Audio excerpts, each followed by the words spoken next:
As Porter reeled back from Jackson's front, Lee had seen his opportunity. The whole army was ordered to advance to the attack. Longstreet, prepared since dawn for the counterstroke, had moved before the message reached him, and the exulting yells of his soldiers were now resounding through the forest.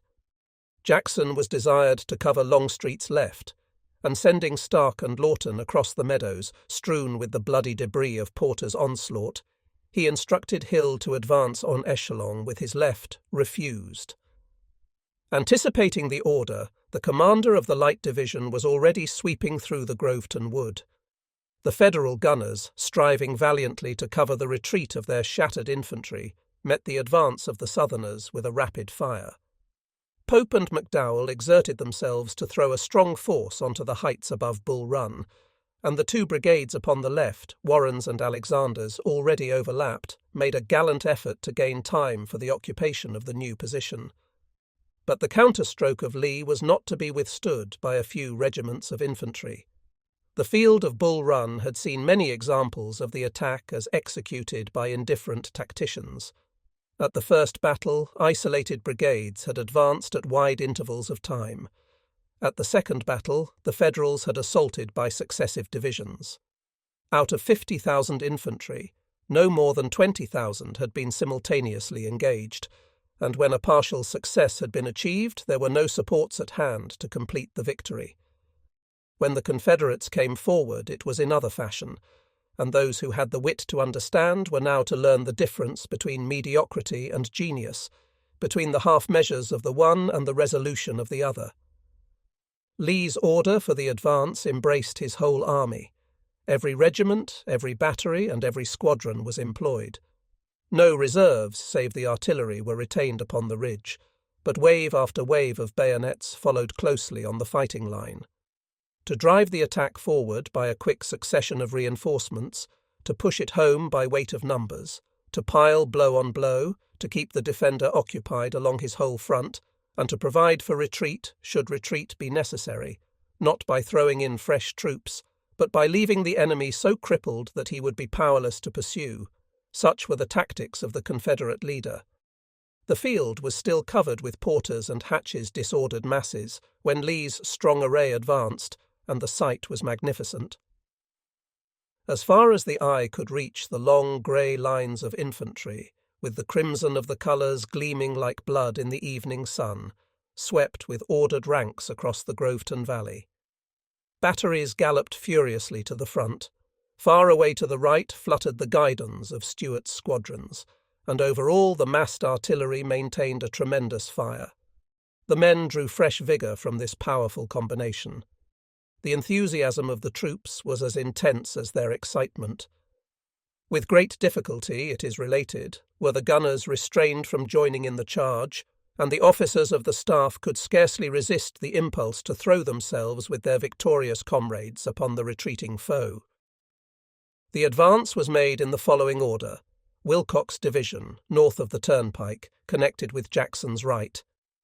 Then came Evans, facing the two brigades which formed the Federal left, and extending across the turnpike. Behind Evans came Anderson on the left and Kemper on the right. Then, in prolongation of Kemper's line, but at some interval, marched the division of D.R. Jones, flanked by Stuart's cavalry, and on the further wing, extending towards Bull Run, were Stark, Lawton, and A.P. Hill. 50,000 men, including the cavalry, were thus deployed over a front of 4 miles. Each division was formed in at least 2 lines, and in the centre, where Anderson and Kemper supported Evans, were no less than 8 brigades, one in rear of the other. The Federal advanced line, behind which the troops which had been engaged in the last attack were slowly rallying, extended from the Groveton wood to a low hill, south of the turnpike and east of the village. This hill was quickly carried by Hood's brigade of Evans's division.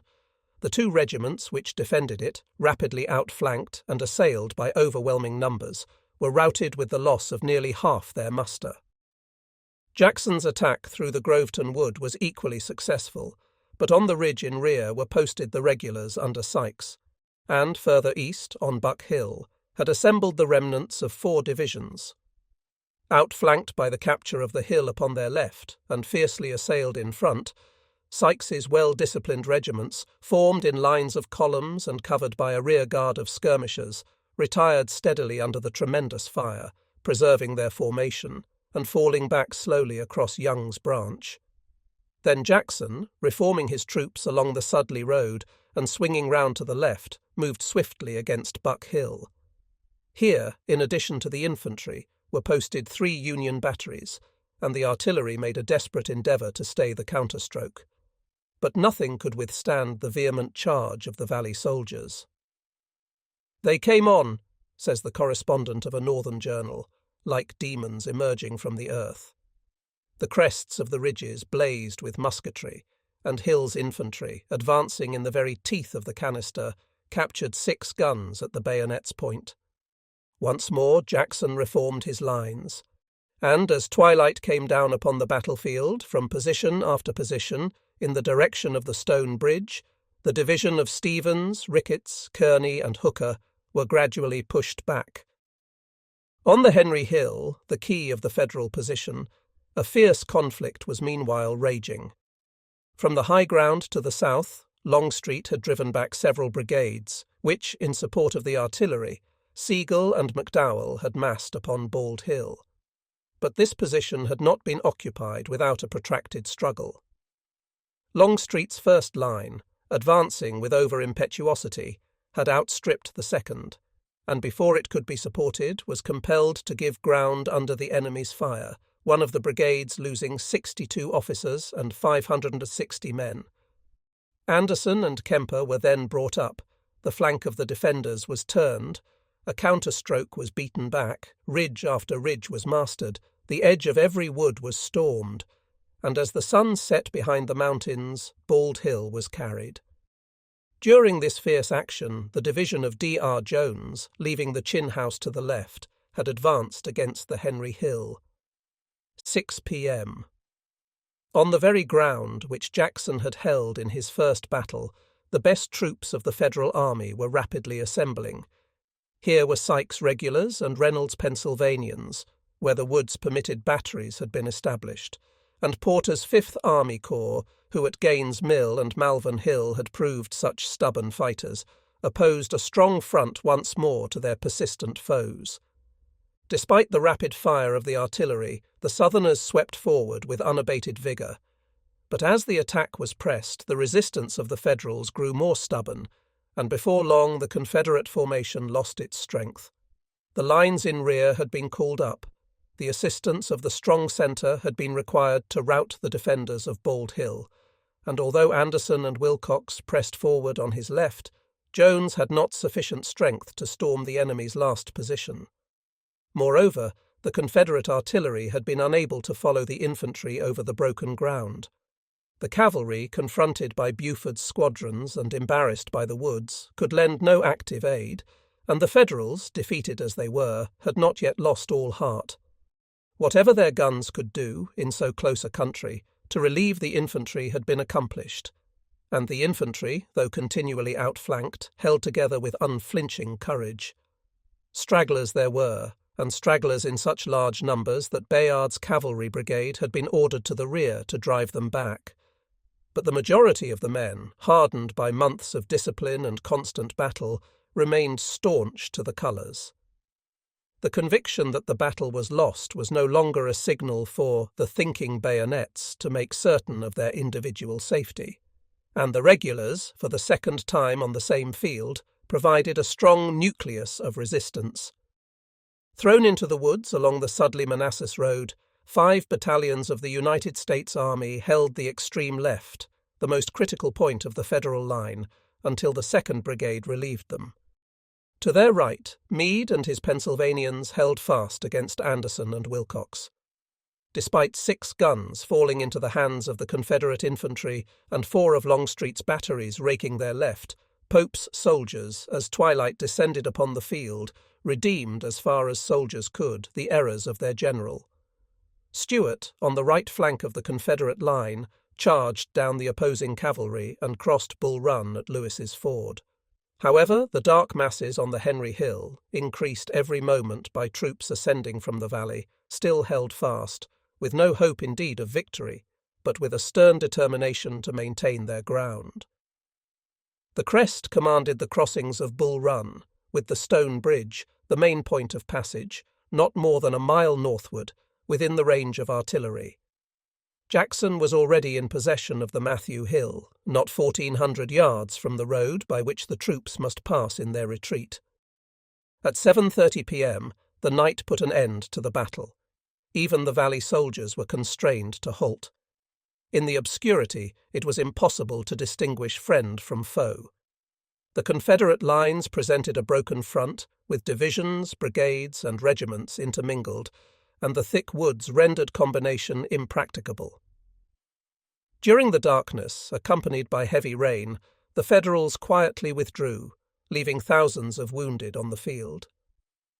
Morning found them in position on the heights of Centerville, 4 miles beyond Bull Run. Pope, with an audacity which disaster was powerless to tame, reported to Halleck that, on the whole, the results of the battle were favourable to the Federal army. However, Pope's actions were invariably at variance with his words. At 6 p.m, he had ordered Franklin, who was approaching Bull Run from Alexandria with 10,000 fresh troops, to occupy with his own command and whatever other troops he could collect, the fortifications round Centerville, and hold them to the last extremity. Banks, still at Bristow Station, was told to destroy all the supplies of which he was in charge, as well as the railway, and to march on Centerville, while 30 guns and more than 2,000 wounded were left upon the field. Pope's anticipations as to the future were not fulfilled. The position at Centerville was strong, with formidable earthworks still standing from the Confederate constructions during the winter of 1861. Halleck had forwarded supplies, there was ammunition in abundance, and 20,000 infantry under Franklin and Sumner more than compensated for the casualties of the battle. However, formidable earthworks, against generals who dared to manoeuvre, were often a mere trap for the unwary. On August 31st, before daylight, Stuart and his troopers were in the saddle. Picking up many stragglers as they marched, they came within range of the guns at Centerville. Lee, accompanied by Jackson, having reconnoitred the position, determined to move once more upon the Federal rear. Longstreet remained on the battlefield to engage the attention of the enemy and cover the removal of the wounded, while Jackson, crossing not by the Stone Bridge, but by Sudley Ford, was entrusted with the work of forcing Pope from his strong position. The weather was inclement, the roads were quagmires, and the men were in no condition to make forced marches. Yet before nightfall, Jackson had pushed 10 miles through the mud, halting near Pleasant Valley, on the Little River Turnpike, 5 miles northwest of Centerville.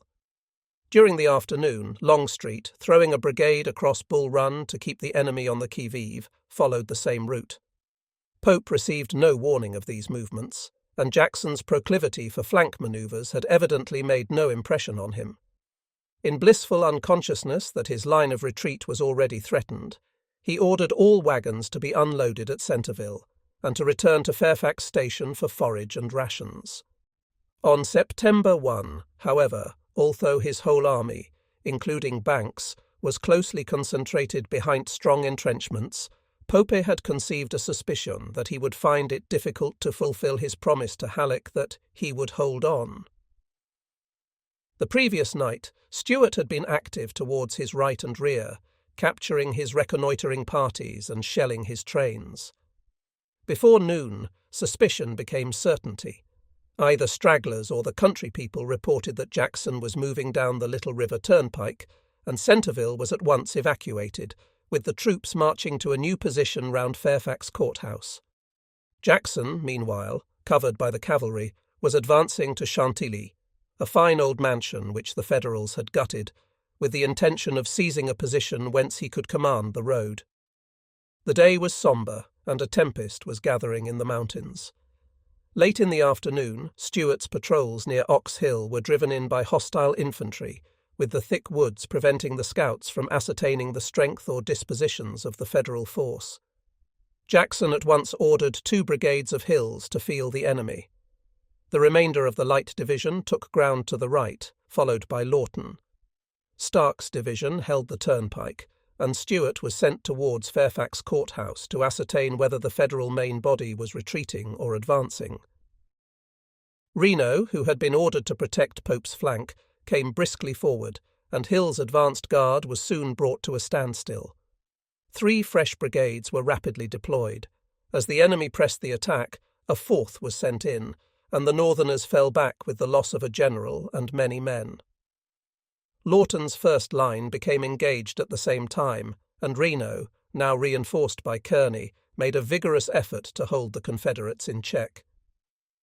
Hayes's brigade of Lawton's division, commanded by an inexperienced officer, was caught while clubbed during a change of formation and driven back in disorder, and Trimble's brigade, now reduced to a handful, became involved in the confusion.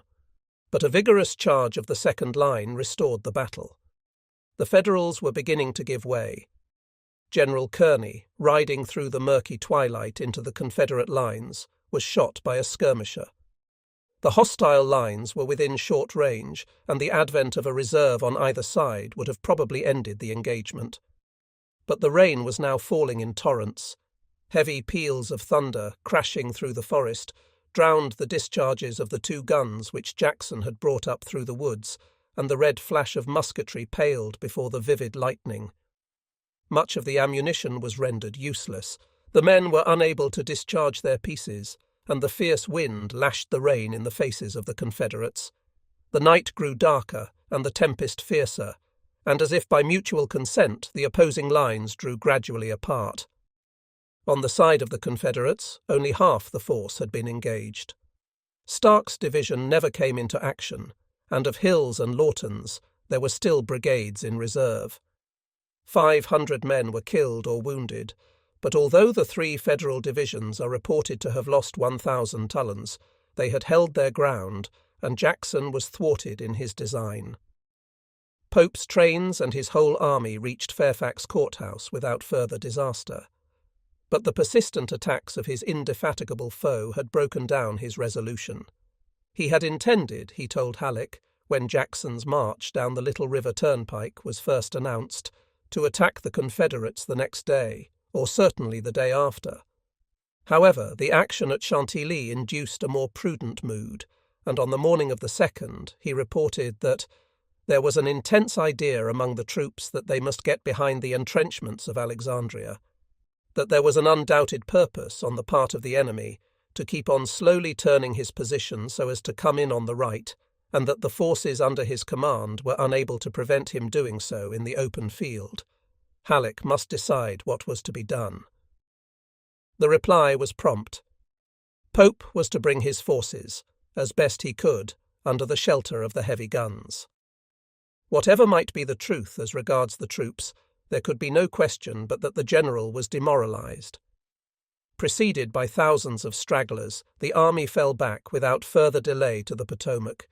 It was not followed except by Stuart. It was found, says Lee in his official dispatch, that the enemy had conducted his retreat so rapidly that the attempt to interfere with him was abandoned. The proximity of the fortifications around Alexandria and Washington rendered further pursuit useless.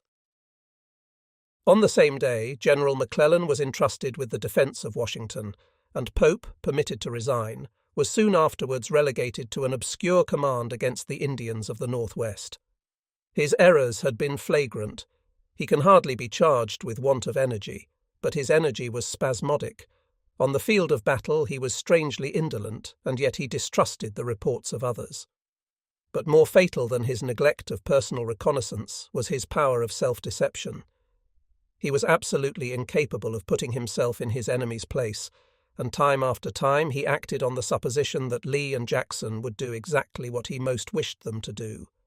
When his supplies were destroyed, he concentrated at Manassas Junction, convinced that Jackson would remain to be overwhelmed. When he found Jackson near Sudley Springs and Thoroughfare Gap open, he rushed forward to attack him, convinced that Longstreet could not be up for 48 hours. When he sought shelter at Centreville, he told Halleck not to be uneasy, convinced that Lee would knock his head against his fortified position. Before the engagement at Chantilly, he had made up his mind to attack the enemy the next morning. A few hours later, he reported that his troops were utterly untrustworthy, although 20,000 of them, under Franklin and Sumner, had not yet seen the enemy. In other respects, his want of prudence had thwarted his best endeavours. His cavalry at the beginning of the campaign was effectively employed, but so extravagant were his demands on the mounted arm that before the Battle of Manassas half his regiments were dismounted. It is true that the troopers were still indifferent horsemen and bad horsemasters, but it was the fault of the commander that the unfortunate animals had no rest, that brigades were sent to do the work of patrols, and that little heed was paid to the physical wants of man and beast. As a tactician, Pope was incapable. As a strategist, he lacked imagination, except in his dispatches. His horizon was limited, and he measured the capacity of his adversaries by his own. He was familiar with the campaign in the valley, with the operations in the peninsula, and Cedar Run should have enlightened him as to Jackson's daring.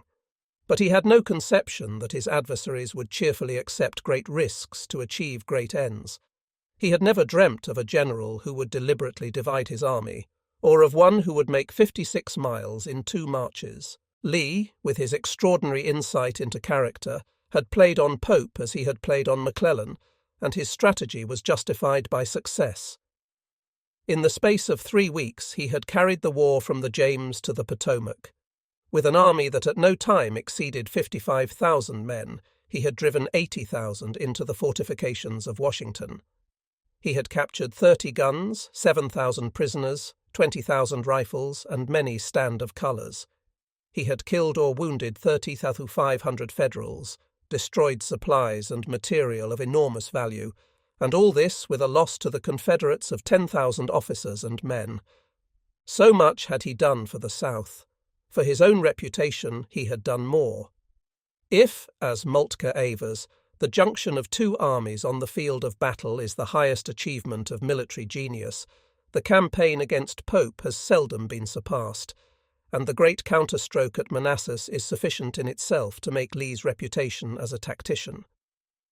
Salamanca was perhaps a more brilliant example of the same manoeuvre, for at Salamanca Wellington had no reason to anticipate that Marmont would blunder, and the mighty stroke which beat 40,000 French in 40 minutes was conceived in a few moments.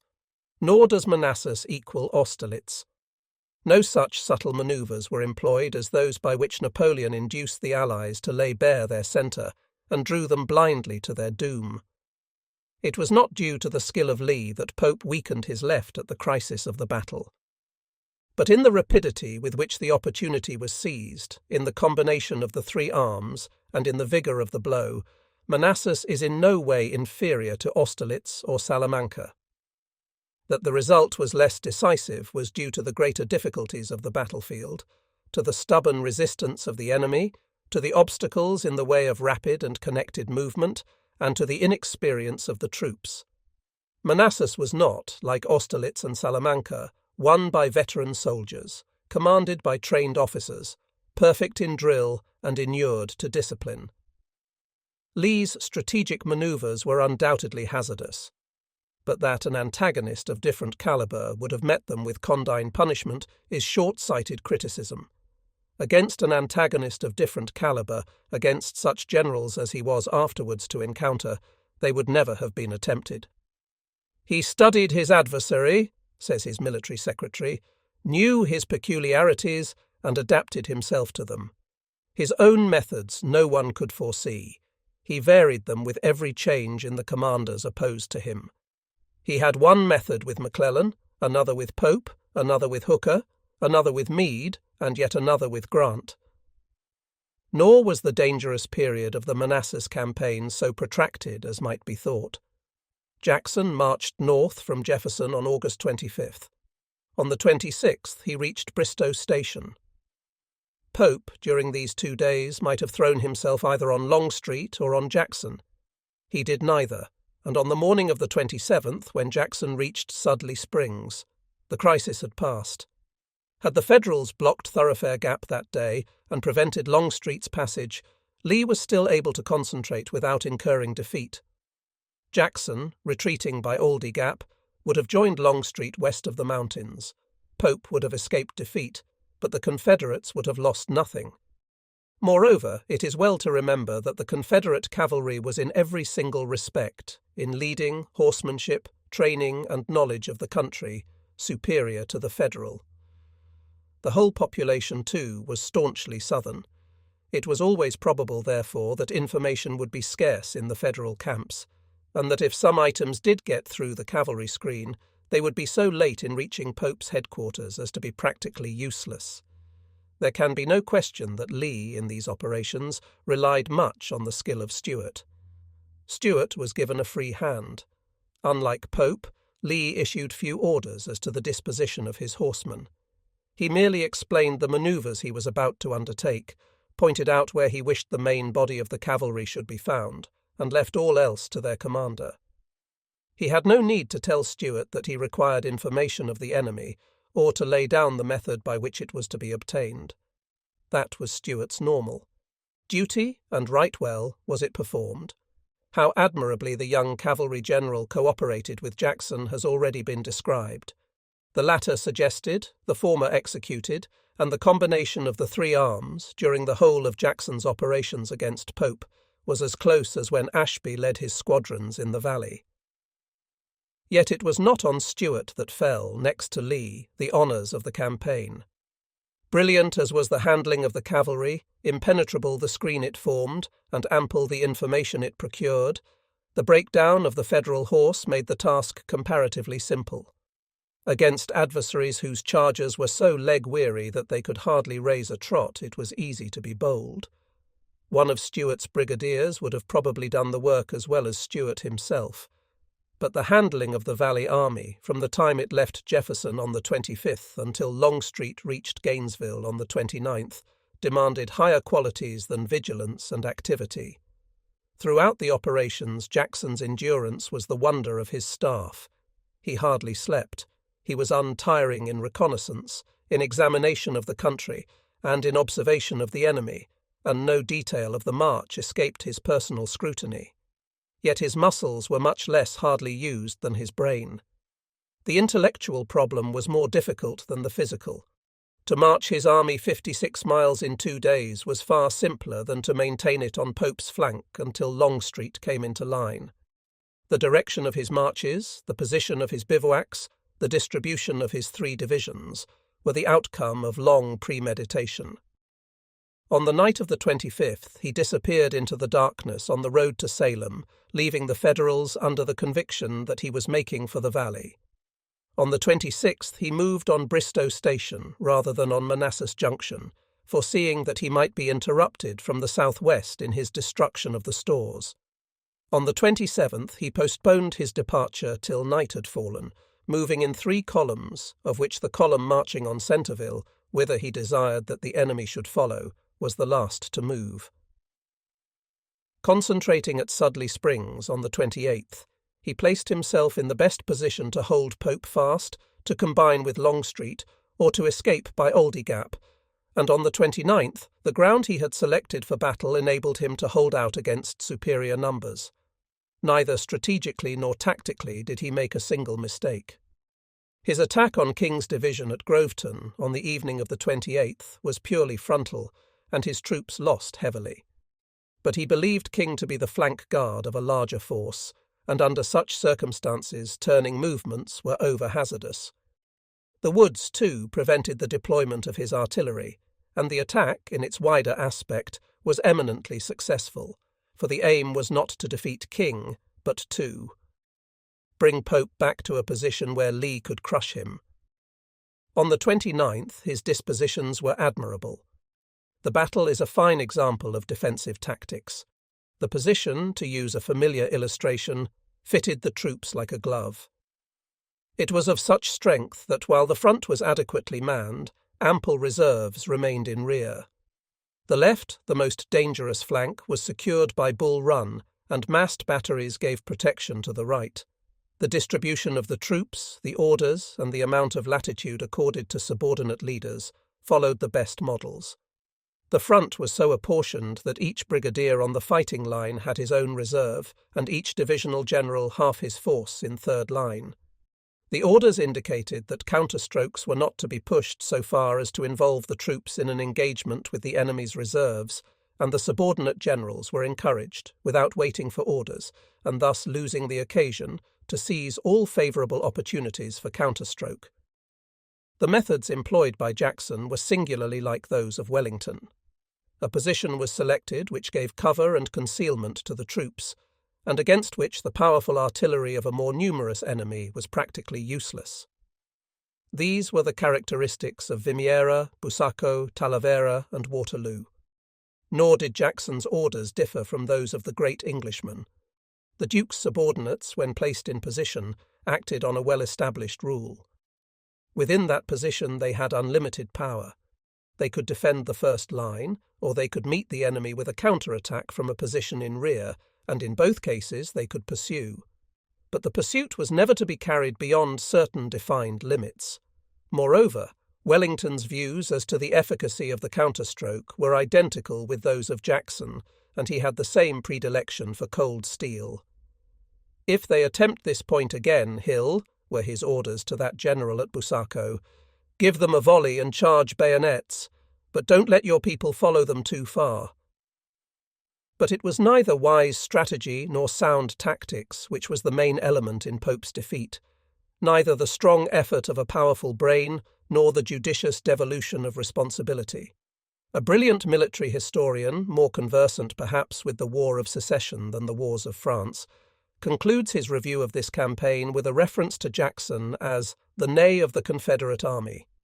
The allusion is obvious. So long as the victories of Napoleon are remembered, the name of his lieutenant will always be a synonym for heroic valour. But the valour of Ney was of a different type from that of Jackson. Ney's valour was animal, Jackson's was moral, and between the two there is a vast distinction. Before the enemy, when his danger was tangible, Ney had few rivals. But when the enemy was unseen and his designs were doubtful, his resolution vanished. He was without confidence in his own resources. He could not act without direct orders, and he dreaded responsibility. At Bautzen, his timidity ruined Napoleon's combinations. In the campaign of Leipzig, he showed himself incapable of independent command, and he cannot be acquitted of hesitation at Quatre Bras. It was in the same circumstances that Ney's courage invariably gave way, that Jackson's courage shone with the brightest lustre. It might appear that he had little cause for fear in the campaign of the Second Manassas, that he had only to follow his instructions, and that if he had failed, his failure would have been visited upon Lee. The instructions which he received, however, were not positive, but contingent on events. If possible, he was to cut the railway in order to delay the reinforcements which Pope was expecting from Alexandria. And then, should the enemy permit, he was to hold fast east of the Bull Run Mountains until Lee came up. But he was to be guided in everything by his own discretion.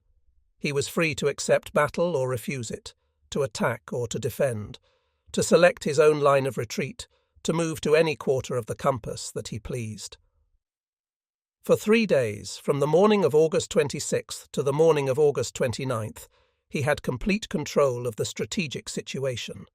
On his movements were dependent the movements of the main army. The bringing the enemy to bay and the choice of the field of battle were both in his hands. And during those 3 days he was cut off from Lee and Longstreet. The mountains, with their narrow passes, lay between, and surrounded by 3 times his number, he was abandoned entirely to his own resources. Throughout the operations he had been in unusually high spirits. The peril and responsibility seemed to act as an elixir, and he threw off much of his constraint. But as the day broke on August 29th, he looked long and earnestly in the direction of Thoroughfare Gap, and when a messenger from Stuart brought the intelligence that Longstreet was through the pass, he drew a long breath and uttered a sigh of relief. The period of suspense was over, but even on that unyielding heart the weight of anxiety had pressed with fearful force. For 3 days he had only received news of the main army at long and uncertain intervals. For 2 of these days his information of the enemy's movements was very small. While he was marching to Bristow Station, Pope, for all he knew, might have been marching against Longstreet with his whole force. When he attacked King on the 28th, the Federals, in what strength he knew not, still held Thoroughfare Gap. When he formed for action on the 29th, he was still ignorant of what had happened to the main body, and it was on the bare chance that Longstreet would force the passage that he accepted battle with far superior numbers. It is not difficult to imagine how a general like Ney, placed in Jackson's situation, would have trimmed and hesitated, how in his march to Manassas, when he had crossed the mountains and left the gap behind him, he would have sent out reconnaissances in all directions, halting his troops until he learned the coast was clear, how he would have dashed at the junction by the shortest route, how he would have forced his weary troops northward when the enemy's approach was reported, how, had he reached Sudley Springs, he would have hugged the shelter of the woods and let King's division pass unmolested, and finally, when Pope's columns converged on his position, have fallen back on Thoroughfare or Aldie. Nor would he have been greatly to blame. Unless gifted with that moral fortitude which Napoleon ranks higher than genius or experience, no general would have succeeded in carrying Lee's design to a successful issue. In his unhesitating march to Manassas Junction, in his deliberate sojourn for 24 hours astride his enemy's communications, in his daring challenge to Pope's whole army at Groveton, Jackson displayed the indomitable courage characteristic of the greatest soldiers. As suggested in the first volume, it is too often overlooked by those who study the history of campaign that war is the province of uncertainty. The reader has the whole theatre of war displayed before him. He notes the exact disposition of the opposing forces at each hour of the campaign, and with this in his mind's eye he condemns or approves the action of the commanders. In the action of the defeated general he usually often sees much to blame, in the action of the successful general but little to admire. But his judgment is not based on a true foundation. He has ignored the fact that the information at his disposal was not at the disposal of those he criticizes. And until he realizes that both generals, to a greater or less degree, must have been groping in the dark, he will neither make just allowance for the errors of the one, nor appreciate the genius of the other. It is true that it is difficult in the extreme to ascertain how much or how little those generals whose campaigns have become historical knew of their enemy at any particular moment. For instance, in the campaign before us, we are nowhere told whether Lee, when he sent Jackson to Manassas Junction, was aware that a portion of McClellan's army had been shipped to Alexandria in place of Aquia, or whether he knew, on the second day of the Battle of Manassas, that Pope had been reinforced by 2 army corps from the peninsula. He had certainly captured Pope's dispatch book, and no doubt it threw much light on the Federal plans, but we are not aware how far into the future this light projected. We do know, however, that, in addition to this correspondence, such knowledge as he had was derived from reports. But reports are never entirely to be relied on. They are seldom full, they are often false, and they are generally exaggerated. However active the cavalry, however patriotic the inhabitants, no general is ever possessed of accurate information of his enemy's dispositions, unless the forces are very small, or the precautions to elude observation very feeble. On August 28th, Stuart's patrols covered the whole country round Jackson's army, and during the whole day the Federal columns were converging on Manassas. Sigel and Reynolds's 4 divisions passed through Gainesville, not 5 miles from Sudley Springs, and for a time were actually in contact with Jackson's outposts. And yet Sigel and Reynolds mistook Jackson's outposts for reconnoitring cavalry. Again, when King's single division, the rear guard of Pope's army, appeared upon the turnpike, Jackson attacked it with the idea that it was the flank guard of a much larger force. Nor was this want of accurate intelligence due to lack of vigilance or to the dense woods. As a matter of fact, the Confederates were more amply provided with information than is usually the case in war, even in an open country and with experienced armies. But if, in the most favourable circumstances, a general is surrounded by an atmosphere which has been most aptly named the fog of war, his embarrassments are intensified tenfold when he commands a portion of a divided army. Under ordinary conditions, a general is at least fully informed of the dispositions of his own forces.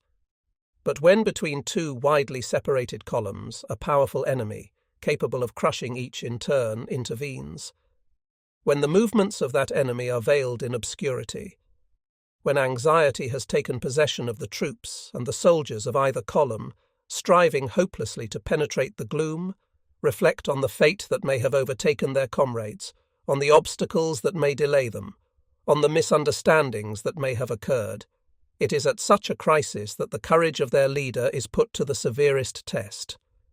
His situation has been compared to a man entering a dark room full of assailants, never knowing when or whence a blow may be struck against him. The illustration is inadequate. Not only has he to contend with the promptings of his own instincts, but he has to contend with the instincts and to sustain the resolution of his whole army. It is not from the enemy he has most to fear. A time comes in all protracted operations when the nervous energy of the best troops becomes exhausted, when the most daring shrink from further sacrifice, when the desire of self-preservation infects the stoutest veterans, and the will of the mass opposes a tacit resistance to all further effort. Then, says Clausewitz, the spark in the breast of the commander must rekindle hope in the hearts of his men, and so long as he is equal to this, he remains their master. When his influence ceases, and his own spirit is no longer strong enough to revive the spirit of others, the masses, drawing him with them, sink into that lower region of animal nature which recoils from danger and knows not shame. Such are the obstacles which the brain and courage of the military commander must overcome if he is to make his name illustrious. And the obstacles are never more formidable than when his troops see no sign of the support they have expected. Then, if he still moves forward, although his peril increase at every step, to the point of junction, if he declines the temptation, although overwhelming numbers threaten him, of a safe line of retreat, if, as did Jackson, he deliberately confronts and challenges the hostile masses, then indeed does the soldier rise to the highest level of moral energy. Strongly does Napoleon inveigh against operations which entail the division of an army into two columns unable to communicate, and especially does he reprobate the strategy which places the point of junction under the very beard of a concentrated enemy. Both of these maxims Lee violated. The last because he knew Pope, the first because he knew Jackson. It is rare indeed that such strategy succeeds. When all has depended on a swift and unhesitating advance, generals renowned for their ardent courage have wavered and turned aside. Hasdrubal, divided from Hannibal by many miles and a consular army, fell back to the Metaurus, and Rome was saved. 2,000 years later, Prince Frederick Charles, divided by a few marches and 2 Austrian army corps from the Crown Prince, lingered so long upon the Lear that the supremacy of Prussia trembled in the balance. But the character of the Virginian soldier was of loftier type. It has been remarked that after Jackson's death, Lee never again attempted those great turning movements which had achieved his most brilliant victories. Never again did he divide his army to unite it again on the field of battle. The reason is not far to seek. There was now no general in the Confederate army to whom he dared confide the charge of the detached wing, and in possessing one such general he had been more fortunate than Napoleon. Chapter 18. Harper's Ferry, September 1862.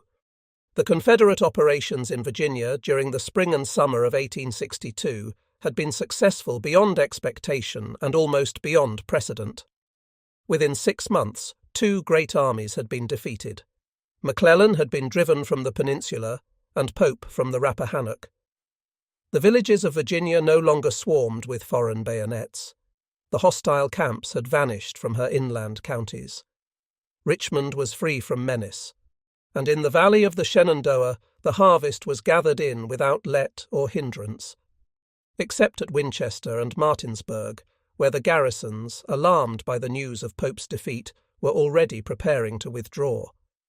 In the vicinity of Norfolk and at Fortress Monroe, the invaders had no foothold within the boundaries of the state they had just now overrun, and their demoralized masses, lying exhausted behind the fortifications of Washington and Alexandria, were in no condition to resume the offensive. The North had opened the campaign in the early spring with the confident hope of capturing the rebel capital. Before the summer was over, it was questionable whether it would be able to save its own. Had the rival armies been equally matched in numbers and equipment, this result would have hardly been remarkable. The Federals had had great difficulties to contend with: an unknown country, bad roads, a hostile population, natural obstacles of formidable character, statesmen ignorant of war, and generals at loggerheads with the administration. Yet so superior were their numbers, so ample their resources, that even these disadvantages might have been overcome had the strategy of the Southern leaders been less admirable. Lee, Jackson, and Johnston had played the role of the defender to perfection. No attempt had been made to hold the frontier. Mobility and not earthwork was the weapon on which they had relied. Richmond, the only fortress, had been used as a pivot of operations, and not merely as a shelter for the army. The specious expedient of pushing forward advanced guards to harass or delay the enemy had been avoided, and thus no opportunity had been offered to the invaders of dealing with the defence in detail, or of raising their own moral by victory over isolated detachments. The generals had declined battle until their forces were concentrated, and the enemy was divided. Nor had they fought, except on ground of their own choice. Johnston had refused to be drawn into decisive action until McClellan became involved in the swamps of the Chickahominy. Jackson, imitating like his superior the defensive strategy of Wellington and Napoleon, had fallen back to a zone of manoeuvre south of the Massanuttons. By retreating to the inaccessible fastness of Elk Run Valley, he had drawn Banks and Fremont up the Shenandoah, their lines of communication growing longer and more vulnerable at every march, and requiring daily more men to guard them. Then, rushing from his stronghold, he had dealt his blows, clearing the valley from end to end, destroying the Federal magazines, and threatening Washington itself. And when the overwhelming masses he had drawn on himself sought to cut him off, he had selected his own battlefield and crushed the converging columns which his skill had kept apart. The hapless Pope, too, had been handled in the same fashion as McClellan, Banks, Shields, and Fremont. Jackson had lured him forward to the Rapidan, and although his retreat had been speedy, Lee had completed his defeat before he could be efficiently supported. But notwithstanding all that had been done, much yet remained to do. It was doubtless within the bounds of probability that a second attempt to invade Virginia would succeed no better than the first. But it was by no means certain that the resolution of the North was not sufficient to withstand a long series of disasters, so long as the war was confined to southern territory. And at the same time, it might well be questioned whether the South could sustain, without foreign aid, the protracted and exhausting process of a purely defensive warfare. If her tactics, as well as her strategy, could be confined to the defensive, that is, if her generals could await the invaders in selected and prepared positions, and if no task more difficult should devolve upon her troops than shooting down their foes as they moved across the open to the assault of strong entrenchments, then the hope might reasonably be entertained that she might tire out the North. But the campaign, so far as it had progressed, had shown, if indeed history had not already made it sufficiently clear, that opportunities for such tactics were not likely to occur. The Federal generals had consistently refused to run their heads against earthworks. Their overwhelming numbers would enable them to turn any position, however formidable, and the only chance of success lay in keeping these numbers apart and in preventing them from combining. It was by strategic and tactical counterstrokes that the recent victories had been won. Although it had awaited attack within its own frontier, the Army of Northern Virginia had but small experience of defensive warfare. With the exception of the actions round Yorktown, of Cross Keys, and of the Second Manassas, the battles had been entirely aggressive. The idea that a small army, opposed to one vastly superior, cannot afford to attack because the attack is costly, and that it must trust for success to favourable ground, had been effectually dispelled. Lee and Jackson had taught the Southerners that the secret of success lies not in strong positions, but in the concentration, by means of skilful strategy, of superior numbers on the field of battle. Their tactics had been essentially offensive, and it is noteworthy that their victories had not been dearly purchased. If we compare them with those of the British in the peninsula, we shall find that with no greater loss than Wellington incurred in the defensive engagements of 3 years, 1810, 1811, 1812, the Confederates had attacked and routed armies far larger in proportion than those which Wellington had merely repulsed. But if they had shown that the best defence lies in a vigorous offensive, their offensive had not yet been applied at the decisive point. To make victory complete, it is the sounder policy to carry the war into hostile territory. A nation endures with comparative equanimity defeat beyond its own borders. Pride and prestige may suffer, but a high-spirited people will seldom be brought to the point of making terms unless its army is annihilated in the heart of its own country, unless the capital is occupied and the hideous sufferings of war are brought directly home to the mass of the population. A single victory on northern soil, within easy reach of Washington, was far more likely to bring about the independence of the South than even a succession of victories in Virginia. It was time, then, for a strategic counterstroke on a larger scale than had hitherto been attempted. The opportunity was ripe. No great risk would be incurred by crossing the Potomac. There was no question of meeting a more powerful enemy.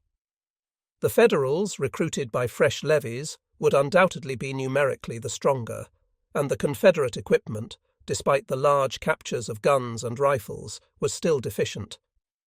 But for deficiencies in numbers and in materiel, the higher moral and the more skillful leading would make ample compensation. It might safely be inferred that the northern soldiers would no longer display the cool confidence of Gaines's Mill or even of Malvern Hill. The places of the brave and seasoned soldiers who had fallen would be filled by recruits, and generals who had been outmanoeuvred on so many battlefields might fairly be expected, when confronted once more with their dreaded opponents, to commit even more egregious errors than those into which they had already fallen. September 2. Such were the ideas entertained by Lee and accepted by the President, and on the morning of September 2nd, as soon as it was found that the Federals had sought shelter under the forts of Alexandria, Jackson was instructed to cross the Potomac and form the advanced guard of the Army of Invasion. It may be imagined with what feelings he issued his orders for the march on Leesburg, above which lay an easy ford. For more than 12 months, since the very morrow of Bull Run, he had persistently advocated an aggressive policy. The fierce battles round Richmond and Manassas he had looked upon as merely the prelude to more resolute efforts. After he had defeated Banks at Winchester, he had urged his friend Colonel Boteler to inform the authorities that, if they would reinforce him, he would undertake to capture Washington. The message had been conveyed to Lee. "Tell General Jackson," was the reply of the Commander-in-Chief, "that he must first help me to drive these people away from Richmond." This object had been now thoroughly accomplished, and General Lee's decision to redeem his promise was by none more heartily approved than by the leader of the Valley Army. And yet, though the risks of the venture were small, the prospects of complete success were dubious. The opportunity had come, but the means of seizing it were feeble. Lee himself was buoyed up by no certain expectation of great results. In advocating invasion, he confessed to the President that his troops were hardly fit for service beyond the frontier. "The army," he wrote, "is not properly equipped for an invasion of the enemy's territory. It lacks much of the material of war, is feeble in transportation, the animals being much reduced, and the men are poorly provided with clothes, and in thousands of instances are destitute of shoes. What concerns me most is the fear of getting out of ammunition." This description was by no means over-coloured. As a record of military activity, the campaign of the spring and summer of 1862 has few parallels. Jackson's division, since the evacuation of Winchester at the end of February, that is, in 6 months, had taken part in no less than 8 battles and innumerable minor engagements. It had marched nearly 1,000 miles, and it had long ago discarded tents. The remainder of the army had been hardly less severely tasked. The demands of the outpost service in front of Richmond had been almost as trying as the forced marches in the valley, and the climate of the peninsula had told heavily on the troops. From the very first, the army had been indifferently equipped. The ill effects of hasty organisation were still glaring. The regimental officers had not yet learned to study the wants and comfort of their men. The troops were harassed by the ignorance of a staff that was still half-trained, and the commissariat officials were not abreast of their important duties. More than all, the operations against Pope, just brought to a successful issue, had been most arduous, and the strain on the endurance of the troops, not yet recovered from their exertions in the peninsula, had been so great that a period of repose seemed absolutely necessary. It was not only that battle and sickness had thinned the ranks, but that those whose health had been proof against continued hardships, and whose strength and spirit were still equal to further efforts, were so badly shod that a few long marches over indifferent roads were certain to be more productive of casualties than a pitched battle. The want of boots had already been severely felt. It has been said that the route of the Confederate army from the Rappahannock to Chantilly might have been traced by the stains of bloody feet along the highways, and if the statement is more graphic than exact, yet it does not fall far short of the truth. Many a stout soldier who had hobbled along on his bare feet until Pope was encountered and defeated found himself utterly incapable of marching into Maryland.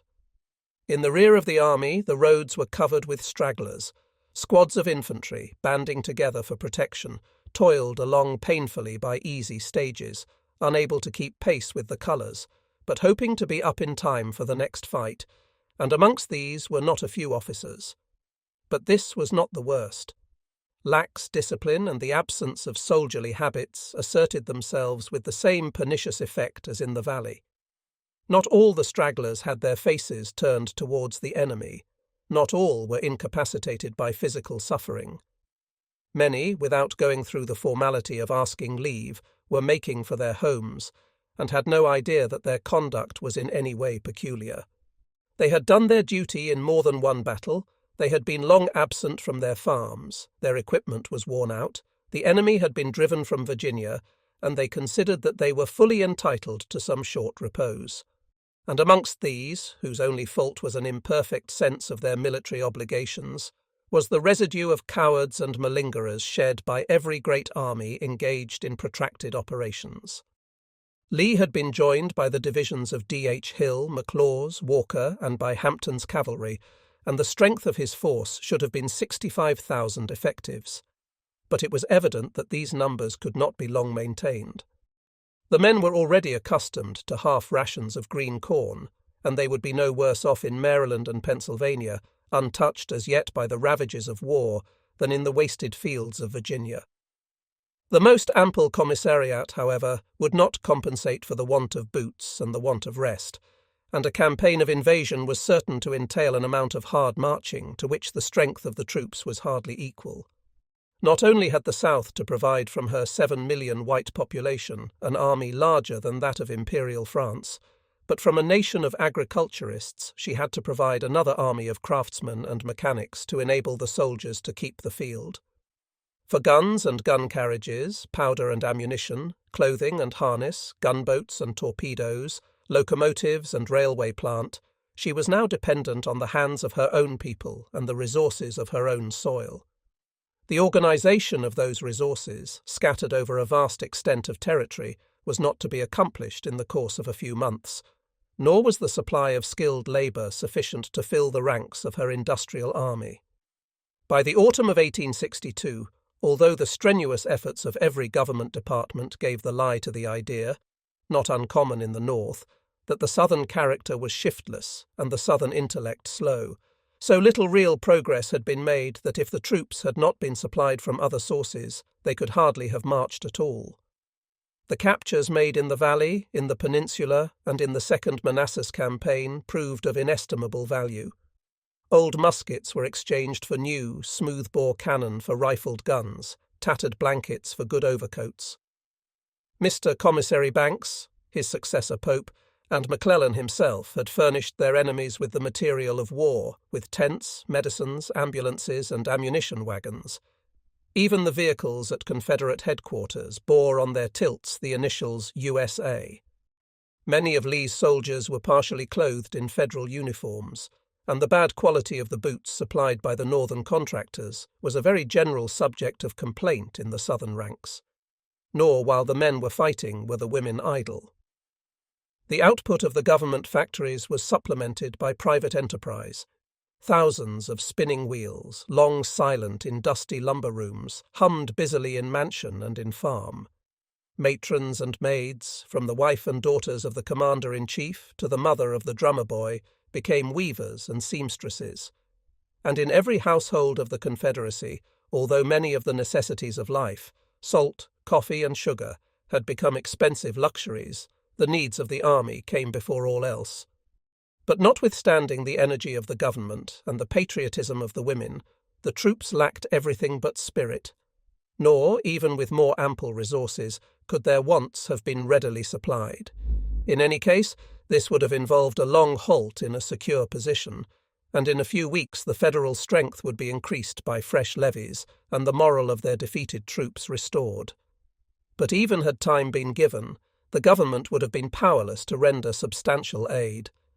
Contingents of recruits were being drilled into discipline at Richmond, yet they hardly exceeded 20,000 muskets, and it was not on the Virginia frontier alone that the South was hard-pressed.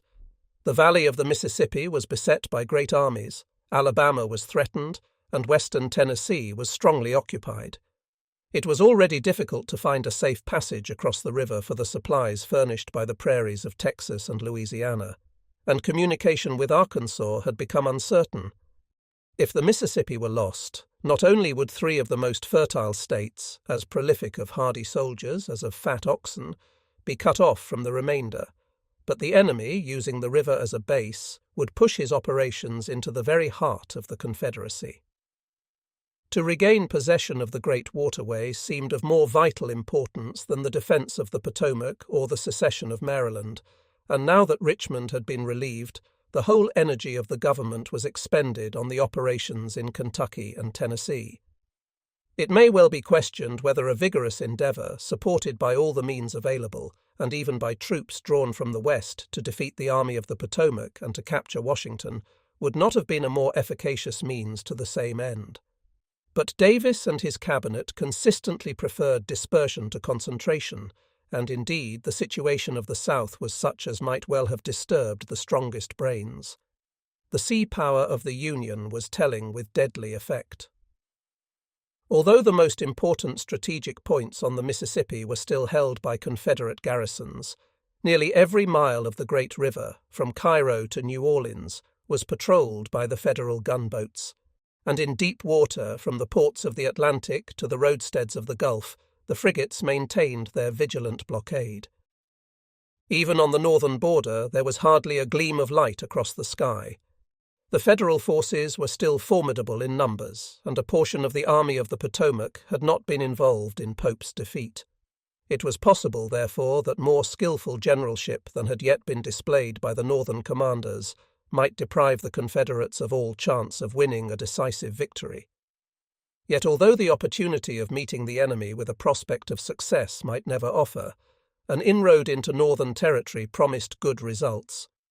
The movement was made with the same speed which had characterized the operations against Pope. It was of the utmost importance that the passage of the river should be accomplished before the enemy had time to discover the design and to bar the way. Stuart's cavalry formed the screen. On the morning after the Battle of Chantilly, Fitzhugh Lee's brigade followed the retreating Federals in the direction of Alexandria. Hampton's brigade was pushed forward to Drainesville by way of Hunter's Mill. Robertson's brigade made a strong demonstration towards Washington, and Munford, with the 2nd Virginia, cleared out a Federal detachment which occupied Leesburg. Behind the cavalry, the army marched unmolested and unobserved. Sector 6, D.H. Hill's division was pushed forward as advanced guard. Jackson's troops, who had been granted a day's rest, brought up the rear, and on the morning of the 6th reached White's Ford on the Potomac. Through the silver reaches of the great river, the long columns of men and wagons, preceded by Fitzhugh Lee's brigade, splashed and stumbled, and passing through the groves of oaks which overhung the water, wound steadily northward over the green fields of Maryland. Sept. 7. The next day, Frederick was occupied by Jackson, who was once more in advance. The cavalry at Urbana watched the roads to Washington, and every city in the north was roused by the tidings that the Grey Jackets had crossed the border. But although the army had entered Maryland without the slightest difficulty, the troops were not received with the enthusiasm they had anticipated. The women, indeed, emulating their Virginia sisters, gave a warm welcome to the heroes of so many victories.